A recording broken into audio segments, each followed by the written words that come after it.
हर खबर पर होगी आपकी पकड़। डाउनलोड कीजिए एबीपी लाइव ऐप। अगर अभी तक आपने सूर्य ग्रहण और खासकर वो रिंग ऑफ फायर का अद्भुत नजारा नहीं देखा है तो लीजिए, एबीपी न्यूज आपको दिखा रहा है वो अद्भुत नजारा। हम आपको दिखाते हैं तमाम जगहों की वो तस्वीरें। ये देखिए, सूरजगढ़ की तस्वीर आप देख रहे हैं, यमुनानगर की आप तस्वीर देख रहे हैं, सिरसा, कुरुक्षेत्र और टिहरी की तस्वीर, जहां ये अद्भुत नजारा रिंग ऑफ फायर बनने के दौरान दिखाई दिया। ये देखिए, ये लाइव तस्वीर भी आप देख रहे हैं और उसके अलावा 5 तस्वीरें रिंग ऑफ फायर की, और ये देश के अलग अलग हिस्सों से मिली हुई तस्वीरें हैं। सूरजगढ़, यमुनानगर, सिरसा, कुरुक्षेत्र और टिहरी। ये रिंग ऑफ फायर का जो समय होता है, रिंग ऑफ फायर का जो वक्त होता है, ये किसी भी ग्रहण का पीक होता है, चरम होता है। यानी उस वक्त ये माना जाता है कि सर्वाधिक ग्रहण की स्थिति है। इसके बाद ग्रहण धीरे धीरे उतरना शुरू होता है। ये प्रक्रिया रिवर्स में जाती है, यानी जैसे जैसे धीरे धीरे सूर्य ढकता है वैसे वैसे सूर्य निकलना शुरू होता है। लेकिन उन दोनों के बीच की प्रक्रिया जो होती है वो चरम कहलाती है, और वही रिंग ऑफ फायर की स्थिति होती है। ये जो आपकी स्क्रीन पर कुरुक्षेत्र की तस्वीर है रिंग ऑफ फायर की, ये आप देख रहे हैं कि ये वही चरमोत्कर्ष है सूर्य ग्रहण का, जब सर्वाधिक ग्रहण, इसे आप सर्वाधिक ग्रहण की स्थिति कह सकते हैं। और अब लगातार हम आपको तस्वीरें तो दिखा ही रहे हैं कि सूर्य ग्रहण देश में कहां कहां और कैसे पड़ रहा है, लेकिन अब इसके तमाम पहलुओं पर चर्चा भी करना बहुत जरूरी है। वैसे तो आप लगातार सुबह 8 बजे से सबसे बड़ी कवरेज के दौरान ये चर्चा सुन और देख ही रहे हैं, लेकिन अब क्योंकि सूर्य ग्रहण लग चुका है, सूर्य ग्रहण का चरम आप देख चुके हैं रिंग ऑफ फायर के रूप में, तो बहुत जरूरी है कि इस स्थिति पर भी बात कर ली जाए। और बात करने के लिए हमारे पास बहुत खूब गेस्ट हैं। साक्षी शर्मा हमारे साथ हैं, खगोल वैज्ञानिक, पंडित राजकुमार शर्मा ज्योतिषाचार्य हमारे साथ हैं, और आचार्य अनिल वत्स हमारे साथ हैं। सभी का मैं बहुत बहुत स्वागत करता हूं। और आचार्य अनिल वत्स, सबसे पहले आपसे मैं जानना चाहूंगा, यह खूबसूरत नजारा जिसे विज्ञान की भाषा में कहा जाता है कि अद्भुत नजारा, ज्योतिष उसे उतना अद्भुत नहीं मानता, क्योंकि अधिकतर ज्योतिषियों को मैंने ये कहते सुना, ज्योतिषाचार्यों को यह कहते सुना कि यह अशुभ है। ये कॉन्ट्रडिक्शन क्यों है सर विज्ञान और ज्योतिष में? क्योंकि विज्ञान इसे अद्भुत खगोलीय घटना मानता है लेकिन ज्योतिष नहीं मानता।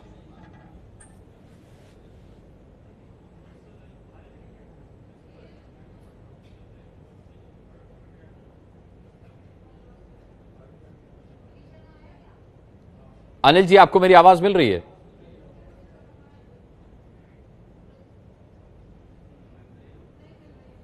मुझे लगता है अनिल वत्स तक मेरी आवाज नहीं पहुंच रही है। यही सवाल राजकुमार जी, अगर आपने सुना हो तो मैं आपसे जानना चाहूंगा इसका जवाब।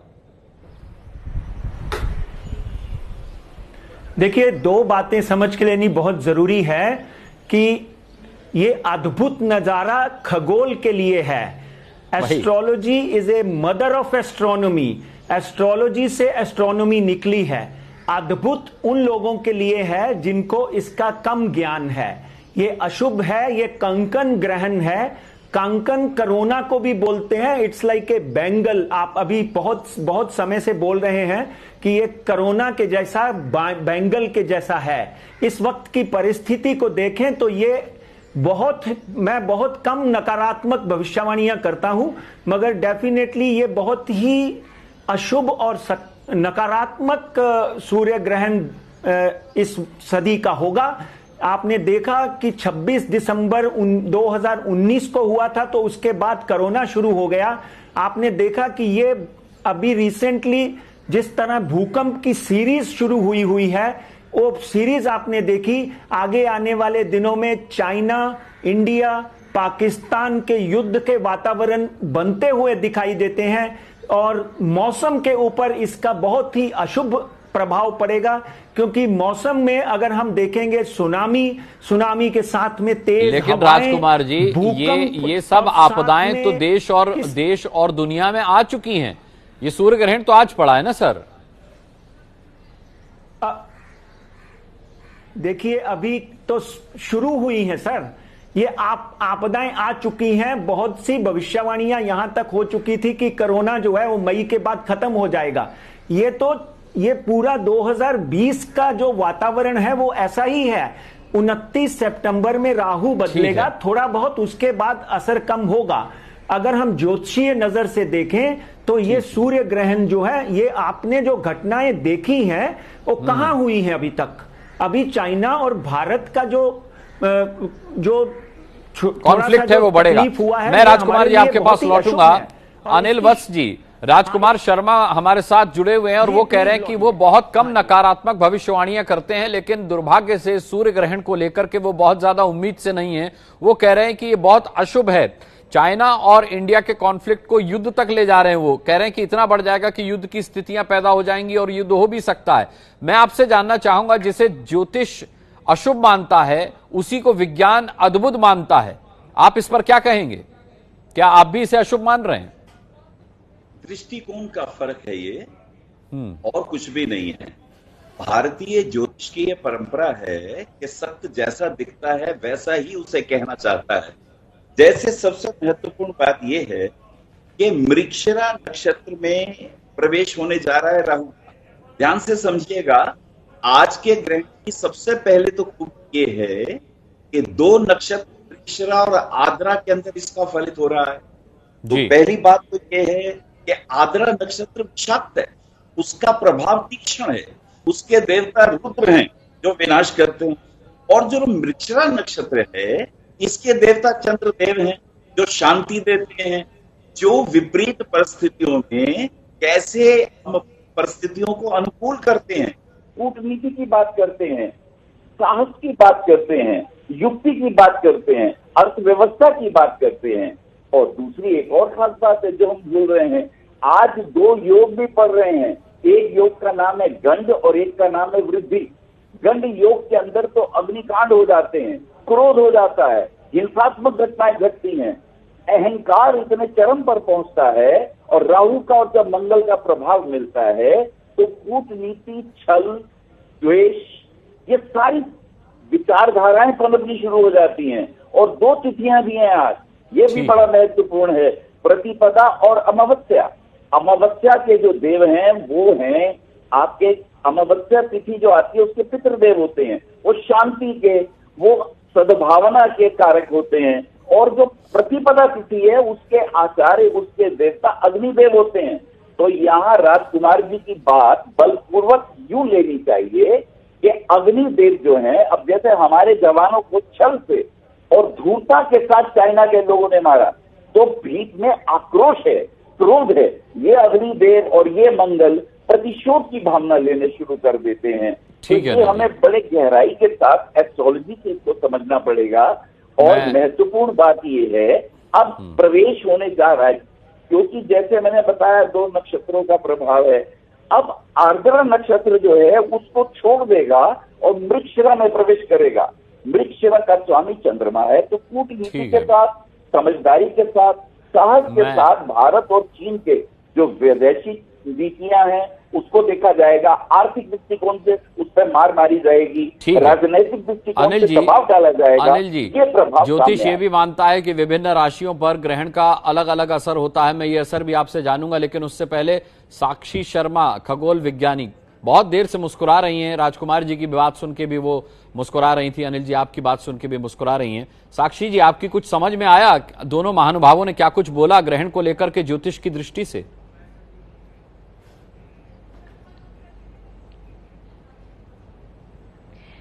जी हाँ, बिल्कुल मुझे समझ में आया जो भी दोनों ने बोला। मैं दोनों का बिल्कुल जो कह रहे हैं, मैं इनकी बात और इतनी भावनाओं की कदर जरूर करती हूँ, लेकिन मैं साथ में ये भी बोलना चाहूंगी कि इतने खूबसूरत होने वाले एक एस्ट्रोनॉमिकल इवेंट को अपशगुन कहना ये बहुत गलत होगा।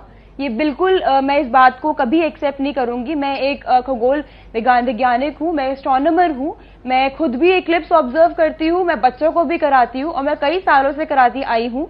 ना तो इसका कोई मेरे पे कोई अफेक्ट पड़ा है, कोई बुरा असर पड़ा है, ना ही उन बच्चों पे पड़ा है जिन्होंने मेरे साथ ये ऑब्जर्व किया या देखा है। तो मैं इस बात को पूरी तरीके से नकारती हूं कि ये अपशगुन है या ये गलत है या ये बुरा है।